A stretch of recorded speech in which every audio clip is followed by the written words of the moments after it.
Hi, welcome to SBR TV. I'm Peter Loshak. We have Doc, the head linesman from Legend Sportsbook, on the phone with us once again to discuss how he and the books did over the weekend in football. Right now, we'll take a look back at the divisional round of the NFL playoffs as well as the BCS championship games. Thanks again for being here, Doc. Always a pleasure, Peter. Thanks. All right, so first of all, how did you do with the BCS championship game? I'm assuming that you did really well because I'm assuming you got a ton of money, most of it sharp on Oregon, which moved the line all the way to Oregon as a favorite, right?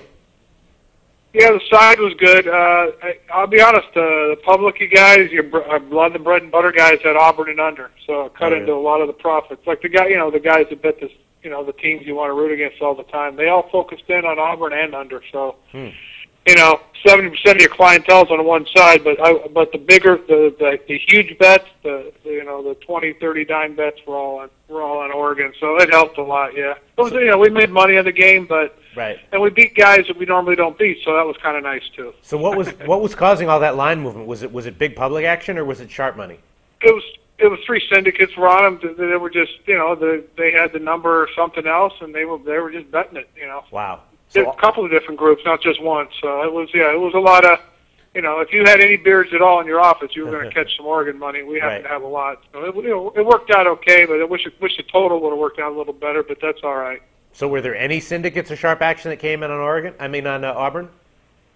Auburn, not really, no. Wow. All right. Okay, and then what was the action like for you in the NFL playoffs? I'm assuming that the Jets' outright win was huge, right? That saved the weekend because all four games went over, so that's automatically bad. I mean, just because it is for parlays and everything, teasers. And, Pittsburgh, we actually needed Pittsburgh for a little bit, but we had a ton of Baltimore teasers. They were all going to Green Bay, so that was a bad day. And then Chicago and over was no favors. But, yeah, the Jets saved the whole weekend, to be honest. Did you have a lot of money line action on New England? No, just teasers. Money line actually more on Jets. People don't bet, big favorites. They don't bet them on the money line. They'll tease those games. Right. If there's any money line action, it's usually on the dog. Right. So, and I cut in a little bit of the profits, but not too much. Right.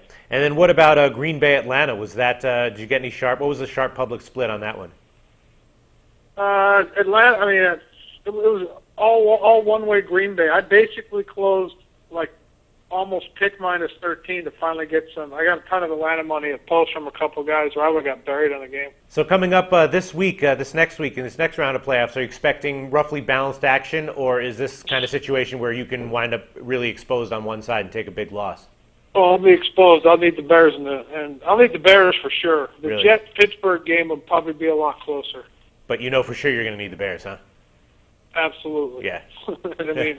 And I see people saying they got the wrong favorite. If they would have opened, that's the dumbest thing I've ever heard. If they would have opened Chicago favorite, you'd have had to move the line 12 times to get to where you're at instead of 3. All right. Thanks so much once again for all this great info, Doc. Hi, Peter. Anytime.